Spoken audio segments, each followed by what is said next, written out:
Hello and welcome, BomberFD here. Today guys, we are on the Oryx Encounter. We finally made it through all the guides and we have made it here. What you want to do first is assign a guardian to each platform, and if you guys need to go over how the platform work, make sure to check out my Oryx's Daughters Encounter guide that I just did yesterday. You can also click on this picture of the map here, or you can click on the link at the end of the video, as well as the link in the description box down below. So there are three different phases that can occur in the Oryx Encounter. First one is going to be the platform phase, in which again you want to have a guardian that is assigned to each one of the platforms for R1, L1, R2, and L2. You're going to want to assign one guardian to just kill the ogres as they spawn, and then lastly you're going to have one guardian be the runner, also known as the jumper, who's going to go up and get the relic. Wherever Oryx goes to pound his fist is the platform that the runner and jumper is going to start on. Whichever guardian that's on a platform has a relic above his platform, he's going to jump into the middle and help out killing the ogres. The ogres spawn based on a sequence of platforms that need to be stood on, and it will go in a counterclockwise motion. So if it starts on L2, it's then going to spawn at L1, then it's going to spawn on R1, and then lastly on R2.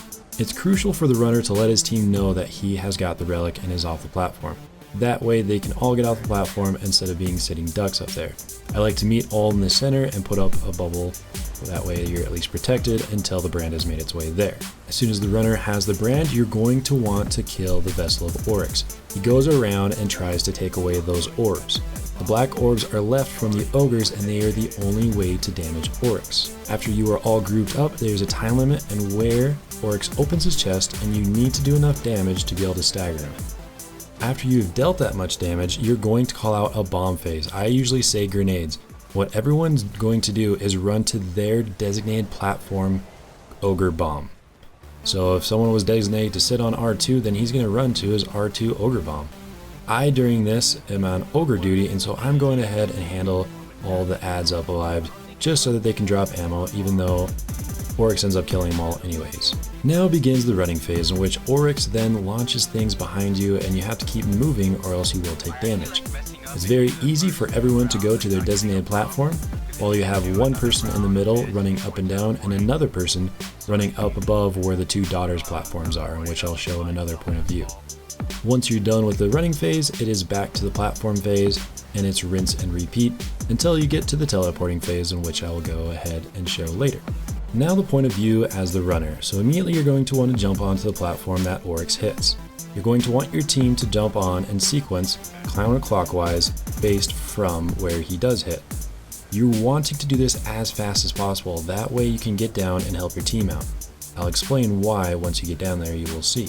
Once you get to the top, you're going to want to stand next to the relic, and that way you will no longer be torn. If you go by it too fast, it sometimes glitches out and you won't get it. You're immediately going to want to go to the front and steal the brand as quickly as you can. This is what keeps your team alive. If you have the brand, you're able to run back and get them into it and protect them. If you notice, that hive ship goes along and it just crushes anything, plus all the adds around.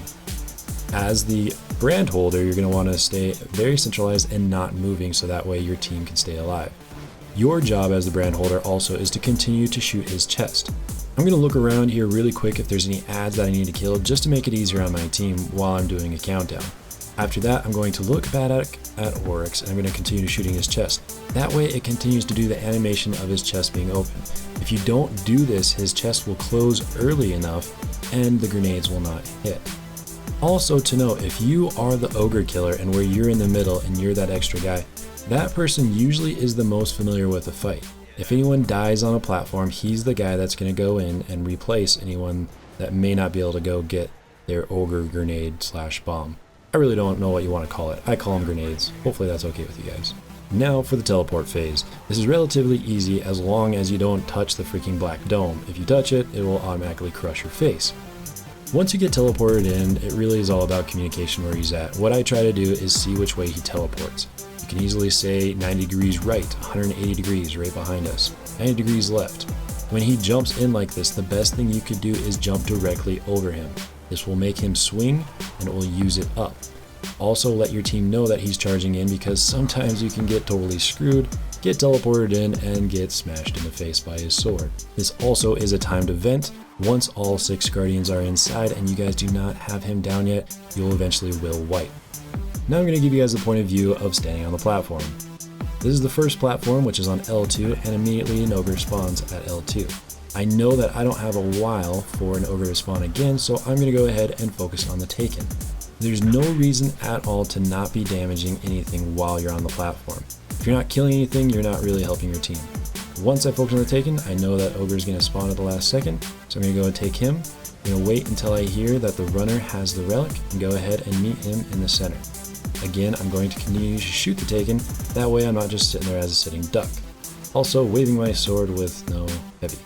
Now that we have all grouped, again we're going to look at his chest once it's opened, going to make sure that he's staggered and run to our grenades. A golden gun is absolutely clutch in this phase, and also if you run forward a little bit and have the increased range, you'll do a lot more damage. Now we're going to run to our grenades or designated spots. So I'm going to run over, I do a 3, 2, 1 jump in count, that way at least we're all at very similar times. As soon as you see your name in the bottom left hand corner, say has detonated the corrupted light, you're going to go ahead and run back, and then you're going to sit in a safe bubble. All in all, it's about a 10-minute fight.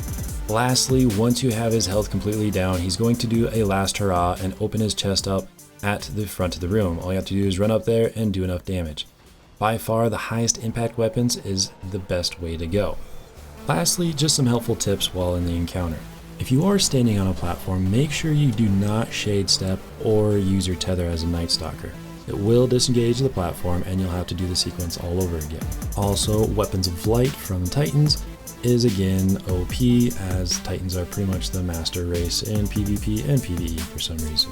If you guys are looking for a place to run during the run phase, do remember that you can jump up to where their daughters were at and just jump back and forth by running the outskirts of these platforms. It's very easy to avoid what Oryx is throwing at you, and it just gets you out of an area and where other people may be. Hopefully this was helpful to you guys, and if you have any more tips or advice, please do comment in the box below. As well, if you enjoyed, please do thumbs up and subscribe, as it really does help me a lot. And guys, as always, before I go, do know that you are loved.